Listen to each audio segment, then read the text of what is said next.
하나님의 말씀을 보도록 하겠습니다. 누가복음 2장 보겠습니다. 오늘 다윗의 동네에 너희를 위하여 구주가 나셨으니 곧 그리스도 주시니라.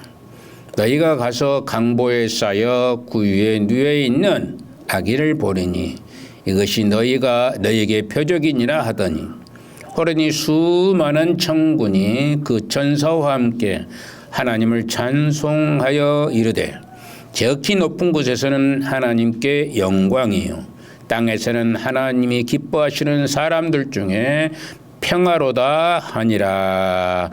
아멘.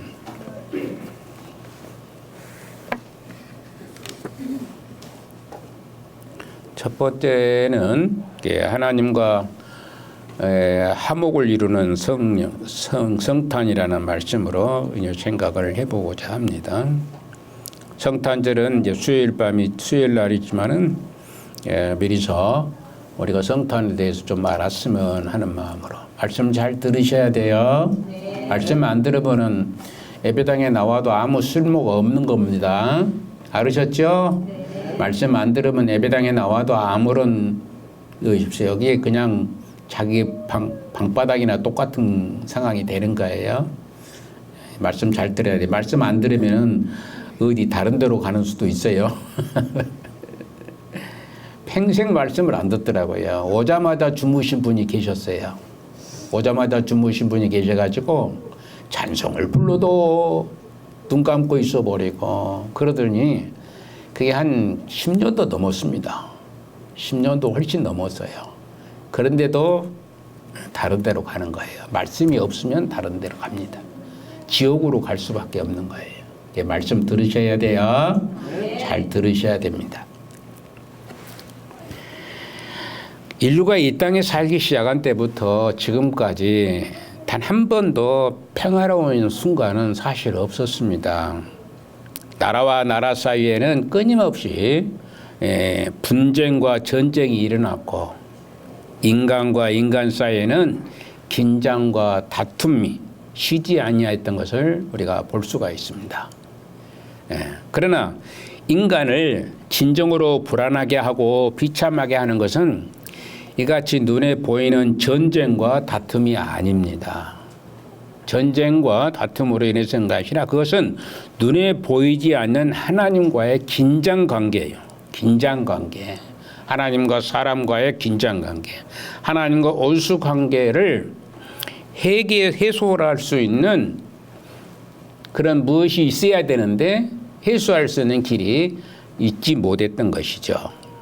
그래서 그냥 사는 거예요. 죄 가운데 사는 겁니다. 개나 돼지가 사는 거와 똑같은 것이죠. 우리가 이제껏 사람이라는 인격을 가지고 있었지만은 개들도 그들 나름대로 자기들이 살아가는 거예요. 주면 먹고 안 주면 굶고 하는 것이 그들의 삶입니다. 개들이 그래요. 개들 묶어놓으면은 어떻습니까? 안 줘. 밥을 안 주면은 빼빼 말라가지고 있어요. 주인이 잘 주면은 열심히 먹고 살이 피둥피둥 찌고 그래요. 우리 개도 이제 저게 10년 가까이 된 것인데 새끼를 못 낳았어요. 새끼를 못 낳았는데 여기에 갑자기 새끼를 낳은 거예요. 10년이 됐는데 다. 이게 깝깝해 버리는 거예요. 새끼 날지도 모르고 이제 그런데 너무 잘 먹다 보니까 얘가 우리 아들이 키울 때 아마 쥐약을 동네 그 할머니가 이렇게 주었는가 봐요. 2마리를 키우는데 한 마리는 그때 죽어버리고 저것은 빌빌빌빌 하는데 어떻게 되니 먹고 살았습니다. 그래서 새끼를 못 낳을 줄 알았어요. 10년 가까이를 새끼를 못 낳고 있으니까 새끼를 못 낳을 줄 알았는데 10년 지나서 새끼를 뻥 낳는 거예요. 작년에 낳아서 올해도 뻥 낳는 겁니다. 아니 새끼를 그렇게 없앨 수도 없는 거예요. 많이 주면은 많이 먹으면은 이렇게 건강해지게 되는 거예요. 하나님의 말씀도 들어야만이 건강해지게 되고 하나님 말씀을 먹는다고 그러죠. 먹는다 그럴 겁니다. 우리는 영적으로 하나님 말씀을 먹는 거예요. 먹지 아니하면은 건강할 수가 없습니다. 여러분들이 아무리 건강한 몸이라도 며칠 동안 굶으면은 이건 빼빼 말라버리게 되는 겁니다. 저도 사실 작년에 한 3년 전인가 됐는가 모르겠어요. 2년 전인가. 못 먹으니까 80kg였던 몸무게가 66kg까지 빠지더라고요. 지금은 또 먹으니까 또 한 70kg 정도로 올라서게 되는 겁니다. 이렇게 사람이라는 것은 먹어야 되는, 육신도 마찬가지지만은 영적인 것도 먹어야만이 되는 것입니다. 먹지 아니하면은 건강할 수가 없어요. 하나님의 말씀을 온전히 듣지 아니하면은 건강해지지가 않습니다. 하나님 말씀대로 살아가야 되는 것인데, 그래서 이런 모든 것들은 전쟁이 일어나고 다툼이 일어나고 원수가 생기고 하는 것들은 뭐냐면은 하나님과의 관계에 있습니다. 하나님 눈에 보이지 않죠. 하나님은 눈에 보이지 않습니다. 보이지 않는데 말씀을 통해서 하나님을 우리에게 들어오게 하고 깨닫게 하고 말씀을 통해서 하나님께서 우리에게 얘기하시고 있는 것입니다. 그걸 먹어야 되는 것이죠. 소화를 시켜야 되고, 먹으면 소화를 시켜야 되는 것이죠. 실로 이 문제를 해결하지 않고는, 그래서 참된 의미에서 인생에게 평안도, 기쁨도, 행복도 없음을 알아야 하는 것입니다. 진정한 행복이 무엇인가? 어제는 제가 결혼을 한지 저는 몰랐는데 우리 집사람이 꼽아보더만은 결혼 39주년이다 그래. 결혼 39년 전. 그래서 그동안에 살아왔던 것을 한번 생각해 보니까 무더위도 우리 집사람하고 싸우기도 하고 불편하기도 하고 어려운 일도 하고, 그런데 즐겁고 행복할 때도 또한 있었습니다. 왜냐하면 주 안에서 항상 기뻐하라. 그래. 우리가 항상 기뻐할 수 있어야 되는 거예요. 근데 그게 인간인지라 그렇게 되지 못하는 경우들도 많이 있었습니다. 그래서 하나님 앞에 용서를 구하고 앞으로는 정말로 주님 말씀으로 살아야 되겠다. 우리 남은 여생은 그렇게 살아야 되지 않겠느냐. 이런 얘기입니다. 그래서 우리도 마찬가지, 여러분들도 마찬가지로 주님을 믿는 믿음의 사람이라 할 것 같다면은 우리가 기쁨이 있어야 되고 주님 말씀으로 우리가 살아야 되는 것입니다. 주님 말씀으로 살지 아니하면은 우리가 진정한 행복이라고 말할 수가 없게 되는 것입니다. 그런데 이 하나님께서는 이런 어려움, 시련, 역경, 환난 또는 다툼, 전쟁 이런 모든 문제를 해결하시기 위해서 당신의 아들을 이 땅에 보내시게 된 것입니다.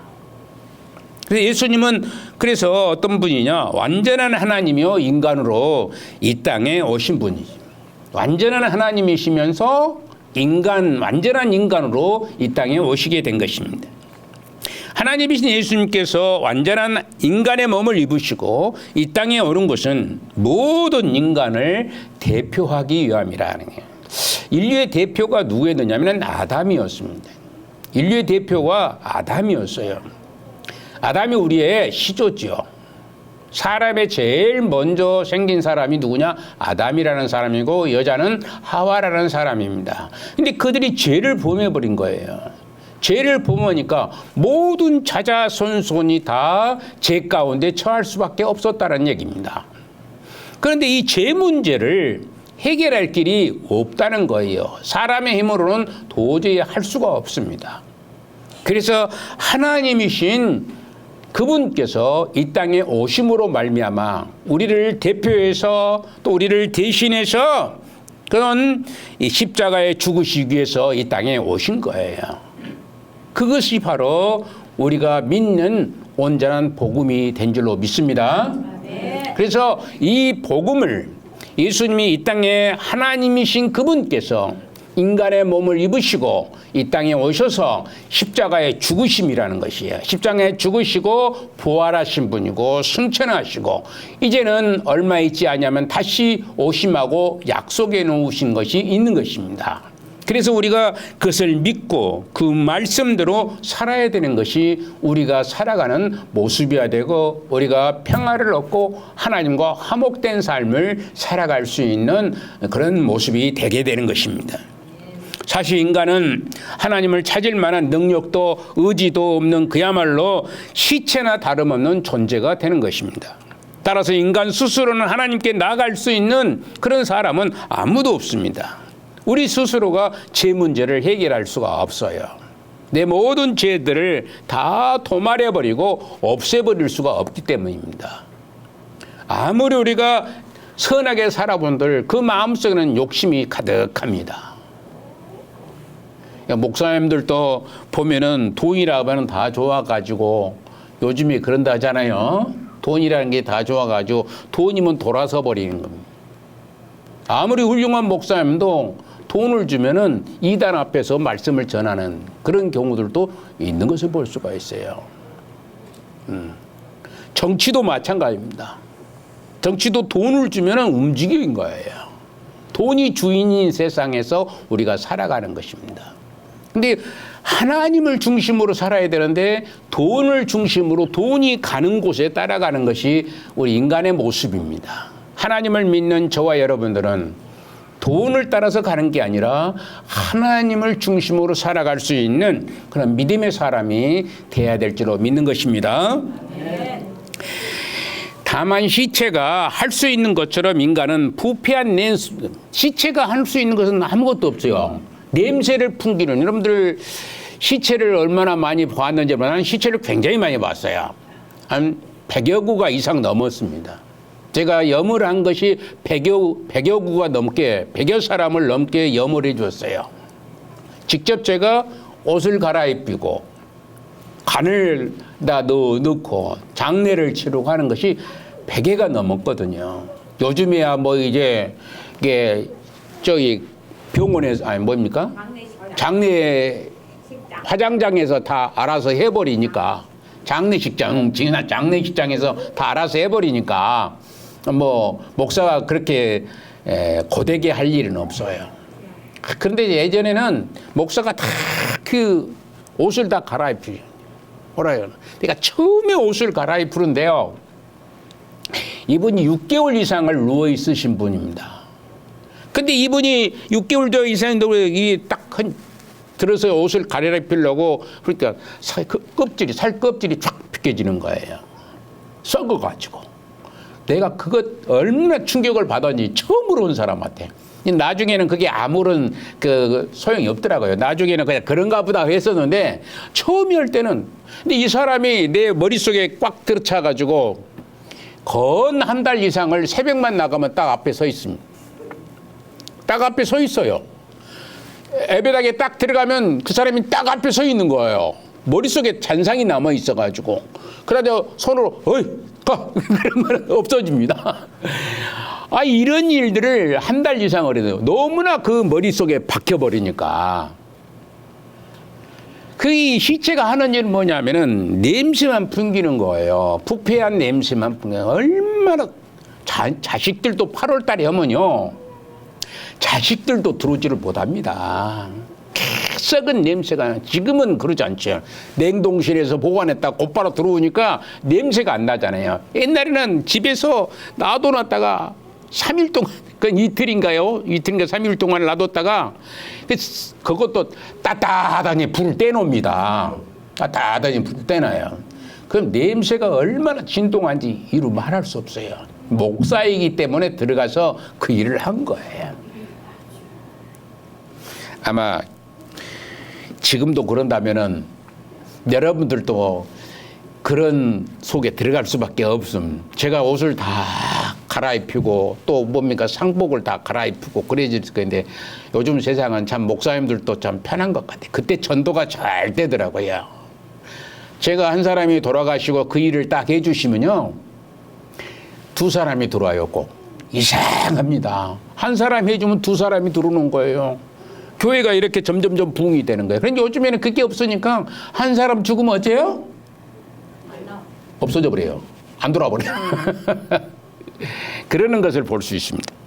그래서 우리가 이렇게 죽은 산은 냄새만 풍길 수밖에 없는 그런 상황에 이를 수밖에 없다는 것입니다. 그러나 인간을 대표하시고 대신 앓으시려 오신 예수님께서 친히 당신의 몸을 십자가의 희생으로 제물로 바치셨어요. 그럼으로써 인간이 안고 있던 모든 죄의 문제가 해결이 된 줄로 믿습니다. 믿는 자에게만 이루어지게 되는 겁니다. 이것을 믿는 자에게만 이루어진다라고 말씀합니다. 그것이 구원에 이른 자가 되는 것이죠. 그리하여서 죄인들로 하여금 당신을 의지하여서 담대히 하나님 아버지께 나아갈 수 있는 살 길을 마련해 주셨습니다. 그러므로 그 어느 죄인도 그리스도를 믿기만 하면 이 복을 누리게 될 줄로 믿습니다. 예수님께서 인간의 몸을 입고 이 땅에 오셨을 때에 세상으로부터 환영을 받지 못하고 오히려 갓 태어난 그 순간부터 헤롯의 갈라스를 피해서 애굽으로 도피할 수밖에 없었습니다. 하나님께서 천사를 보내서 애굽으로 가라고 하는 거예요. 지금 헤롯이 아이를 잡아서 죽이려고 그 동네에 있는 베들레헴 동네에 있는 모든 2살 아이들을 다 죽였어요. 다 죽였습니다. 거기에 2살 아이들 미만 아이들을 다 죽였거든요. 그게 보통 사람들이 뭐 어떻게 얘기하냐면 한 2만 명 정도 된다고 그래요. 2만 명. 어린아이들이 2만 명을 예수님을 잡으려고, 어린아이 예수님을 잡으려고 다 죽여버린 거거든요. 근데 예수님이 도망갔어요. 이런 핍박을 예수님은 어렸을 때부터 받게 된 것입니다. 이런 어려움을 당해 이렇게 시작된 그리스도의 삶의 모습은 고통과 핍박과 고난의 연속이었습니다. 예수님이 이렇게 인간의 몸을 입으시고 인간이 당하는 모든 고난에 동참하신 이유는 바로 고통을 당하는 인간들을 깊이 이해하시기 위해서 또 돕기 위해서 이리 하셨던 것을 볼 수가 있습니다. 히브리서를 한번 볼까요? 히브리서 2장 18절에 자기가 시험을 받아 고난을 당하였은즉 시험 받는 자들을 능히 도우시느니라. 시험 받는 자들을 능히 도우신다. 당신께서 시험을 받았기 때문에 시험 받는 자들을 능히 도우신다라고 증거하고 있습니다. 따라서 우리는 고통 당할 때마다 우리를 깊이 채울하신 하나님께, 우리 주님께 나아가주지 아니하면은 주저없이 모든 아픔을 고할 수가 있어야 될 줄로 믿습니다. 여러분들이나 여러분들의 아픔이 있습니다. 아픔이 있어요.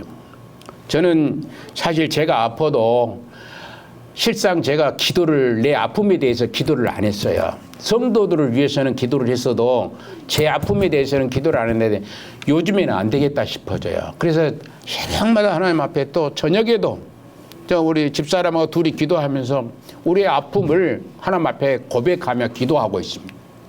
그래서 하나님께서 치료해 주시기를 하나님이 일을 하려는데 왜 이렇게 고통스럽게 이렇게 어려움을 하나님 앞에 일을 할 수가 없습니다.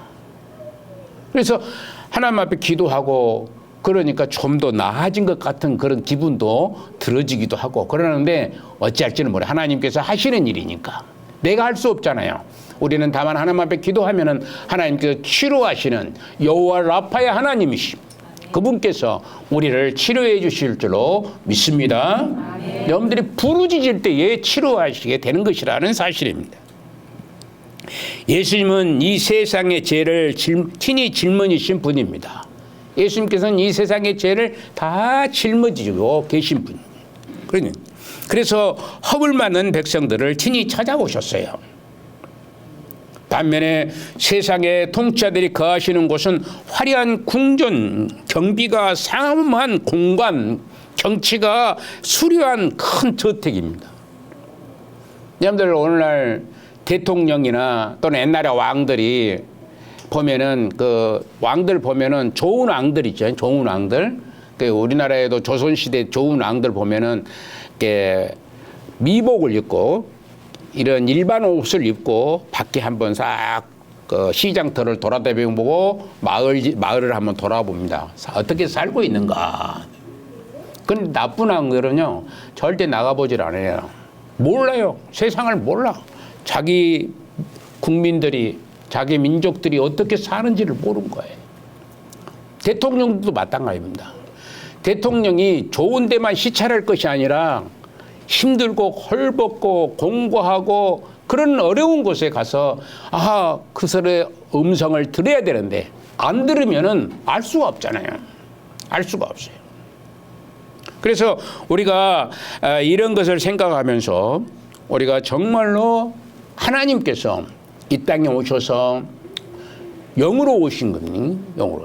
예수님께서 친히 오셔가지고 이제 이 땅에 오셨을 그 후에는 영으로 오셨고요. 그래서 예수님께서 오셔가지고 그 아픔과 고통과 배고픔과 이런 모든 것들을 다 경험하신 분이 우리 주님이신 거예요. 그때 당시에는 엄청난 그 공고한 백성들이 많이 있었어요. 병들어 있었어요. 눈먼 자, 귀먼 자, 또는 뭐 말 못하는 자, 걷지 못하는 자들이 수도 없이 많았습니다. 그러나 하나님이신 우리 주님께서 그들을 치료하셔서 건강한 사람으로 회복시켜 준 것을 볼 수가 있습니다. 그러나 이 하얀 궁전에 있는 그들은 밖을 내다보지 아니하니까 알 수가 없죠. 그것은 실상은 자신들이 통치하는 백성들과 단절된 곳입니다. 그 문제가 있잖아요. 백성들과 단절이 되어버린. 백성들 유익하게 하고 백성들의 안전을 지켜야 될 사람이 오히려 백성들로부터 유익을 얻고 백성들로부터 안전을 받으며 더욱이 백성들과 단절되어 있다는 것이에요. 백성들과 단절되어 있다는 게. 백성을 알아야 되는 거예요. 나라의 형편이 어쩌고 우리 국민들이 어떻게 살고 개인을 소상히 알아야 되는데 알지를 못하는 겁니다. 알지를 못하는 겁니다. 그러나 우리의 영원하신 왕이신 우리 주님 예수 그리스도는 전혀 다른 분이시죠. 그리스도께서는 빛나는 하늘 보좌를 기꺼이 버리시고 추하고 빈핍한 이 백성들이 사는 이 땅에 내려오시게 된 겁니다. 정말로 힘들고 공고한 백성들 앞에 나타나신 거예요. 그리고 그 백성들과 동거하시며 함께 울고 함께 웃는 생활을 하셨던 것을 보게 됩니다. 이것이 바로 우리를 향한 그리스도의 넘치는 은혜요. 또 우리 인생에 대한 그분의 초월적인 사랑인 것입니다. 우리의 영원한 왕이요 주님이신 그리스도께서는 우리 위에 굴만시기 위해서 이 땅에 오신 것이 아닌 것입니다. 공생의 기간 중에 그리스도는 자신의 입장을 마가복음 10장 45절에 이렇게 말합니다. 같이 한번 읽어봅시다. 인자에 온 것은 섬김을 받으려 함이 아니라 도리어 섬기려 하고 자기 목숨을 많은 사람들의 대속물로 주려 함이라. 많은 사람의 대속물로 자기를 십자가에 못 박게 하고 우리의 생명을 건져주시기 위해서 오시려 한 것이고 섬기림을 받으려 온 것이 아니라 오히려 섬기려고 오셨다라고 말씀합니다. 그리스도께서는 죄악된 인간들을 위해서 자기 몸을 대속제물로 내어주심으로 철저한 자기 희생의 삶을 사신 분이 우리 주님이신 것입니다. 예수님은 화평을 이루는 분으로 이 땅에 오셨습니다. 성탄절이 기쁘고 즐거운 것은 인생이 안고 있던 가장 큰 고민이 해결된 날이기 때문에 그러는 겁니다. 너무나 고민, 어렵고 힘들고 그런 상황에서 우리 주님이 오시게 된 것입니다. 그리스도께서 탄식하기 전에 인간들은 고통 중에 탄식하며 방황하고 있었던 것을 볼 수 있습니다. 고통의 근본적인 원인은 인간의 죄 때문입니다. 인간의 죄가 없으면은 고통스럽지 않습니다. 죄로 말미암아 고통스러울 수밖에 없어요. 그 죄로 인해서 하나님과 멀어졌기 때문입니다. 하나님과 어린 아이가 엄마를 떠나 있으면 어떻게 됩니까? 얼마나 고통스럽겠습니까? 아무것도 못 하잖아요. 그러나 아무리 어려운 형편일지라도 엄마와 붙어 있으면은 울다가도 우리 인혁이가 엊그제 엄청 울더라고요. 엄청 울어. 그래서 제가 이렇게 보듬어 가지고 제 침실에서 이렇게 울지 마라. 그런데도 어떻게 하냐면 엄마 하고 우는 거예요. 엄마 하면서 우는 거예요. 엄마가 그렇게 좋다는 것입니다. 우리가 하나님이 바로 우리의 아버지이시고 우리의 우리의 모든 보호자가 되신 그분께 우리는 모든 것을 의탁할 수 있는 그런 은혜의 삶을 살아야 될 줄로 믿습니다. 네. 바로 죄 때문에 그런 죄를 해결해 주신 그분께. 그래서 그분께서 오셔서 하나님과 인간 사이에 놓여있던 불화의 담을 제거하셨던 것입니다. 그러므로 인간들에게 참 평안과 기쁨을 제공해 주셨던 것이죠. 이 은혜를 허락하신 주님의 탄생을 어찌 감사하지 않을 수가 있겠습니까? 어찌 찬송을 하지 아니할 수가 있겠습니까? 그리스도께서는 하나님과 인간 사이에 놓인 불화의 담을 허심으로써 이 땅에 참 평안을 전하셨던 것을 볼 수 있습니다. 그런데 이 평안은 단지 하나님과 인간 사이에만 이렇게 극한된 것은 아닙니다. 하나님은 당신과 평화를 회복한 자에게 그 평화의 기초하여서 인간과 인간 사이에도 모든 불화를 해소해 주실 것이기 때문입니다. 인간과 인간의 불화도 해소해 줍니다. 하나님이 그 안에 계시면 모든 불화가 해소가 되는 것이라는 사도 바울은 에베소서 2장 16절 18절에 이 같은 점진적인 평화의 회복에 관해서 말씀하고 있습니다. 한번 보십시다. 십자가로 이 둘을 한 몸으로 하나님께 화목하게 하려 하심이라. 온수된 것을 십자가로 소멸하시고 또 오셔서 먼 데 있는 너희에게 평안을 전하시고 가까운 데 있는 자들에게 평안을 전하셨으니 이는 저로 말미암아 우리 둘이 한 성령 안에서 아버지께 나아감을 얻게 하려 하심이라. 이렇게 얘기합니다. 한 성령 안에서 우리 하나님이신 성령께서 하나가 되어서 우리를 한 몸 안에 하나 되게 하신다. 그렇게 말합니다. 둘이 하나가 되게 한다. 둘이. 마음이 불편하고 그러니까 우리 예수님을 믿는 사람들은 제가 늘상 그래요. 저는 지금까지 그것을 지켜온 사람 중에 한 사람입니다. 우리 집사람하고 제가 성질이 굉장히 괴팍하고 급하고 싸움을 수도 없이 많이 했다고 그랬죠? 싸움을 수도 없이 말했으면 뭐 주먹 두고 왔다 갔다 한 게 아니고 말로 싸움을 하죠. 말로 네가 잘났네, 네가 잘났네 하고 싸웁니다. 그런데 결국에는 내가 잘못했습니다. 언제까지 끝나냐? 그러면 우리가 잠자기 전까지입니다. 해를 넘기지 않는다고 그랬어요. 성경에 보면은 부부간에는 절대 싸우더라도 어쩐다고요? 해를 넘기지 아니한다. 목사님들과 관계도 저하고 아주 사이가 안 좋았던 분들이 계셔요. 제가 먼저 풀었습니다. 제가 먼저 푸니까 너무나 감사하고 괜찮아요. 지금은 뭐 아무 스스럼 없이 얘기할 수 있고. 근데 어떤 사람은 지금도 몇 년 동안 풀지를 않고 있는 사람이 있어요. 목사님들 중에서. 제가 옆에서 보면 참 안타깝습니다. 몇 년 동안을 풀지를 않고 그냥 사는 거예요. 그게 과연 옳은 일인가 생각을 합니다. 우리 주님께서 이 땅에 무엇을 하기 위해서? 화목해 하시기 위해서. 따라합시다. 화목해 하시기 위해서. 화목하게 하기 위해서 이 땅에 오신 분이신데 그분을 믿는 우리가 화목해야 되지 않겠습니까? 성도와 성도 간에도 화목하고 형제와 자매 간에도 화목하고 부부와 부부 남편과 아내 사이에도 화목해야 되는 게 그게 우리가 해야 될 일이라는 것입니다. 그리스도로 말미암아 구속을 받은 자는 이웃 형제들과 화평을 이루는 것이 마땅합니다. 보이지 않는 하나님을 사랑을 하면서 보이는 형제를 미워한다면 그것은 참 신앙인의 태도가 아닐 수가 있게 되는 겁니다. 신앙의 태도라고 할 수가 없습니다. 성탄절은 모든 불화와 다툼과 전쟁이 종식되고 참 평화가 실현되는 날입니다. 그리스도께서는 바로 그 일을 위해서 인간의 몸을 입고 우리 가운데 오신 것입니다. 따라서 이 땅에서 참된 평화를 확보하기 위해서는 무엇보다도 그리스도를 구주로 영접하고 주님께 모든 아픈 문제들을 숨김없이 아뢰 수 있어야 됩니다. 여러분들이 아픈 거 어디 있잖아요.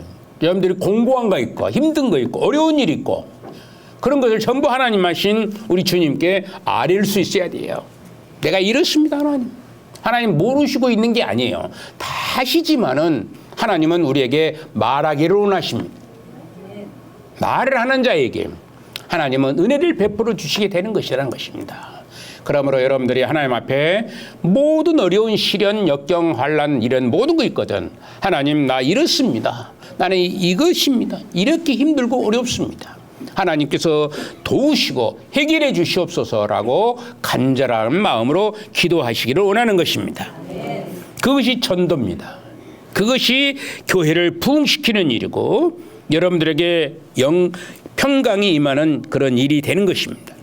우리 모두는 주님의 나라가 우리 교회의 가정과 또 여러분의 마음속에 온전히 임할 수 있기를 간절히 기원하면서 주님의 이름으로 축원을 드리는 것입니다. 거룩하신 하나님 은혜를 감사합니다.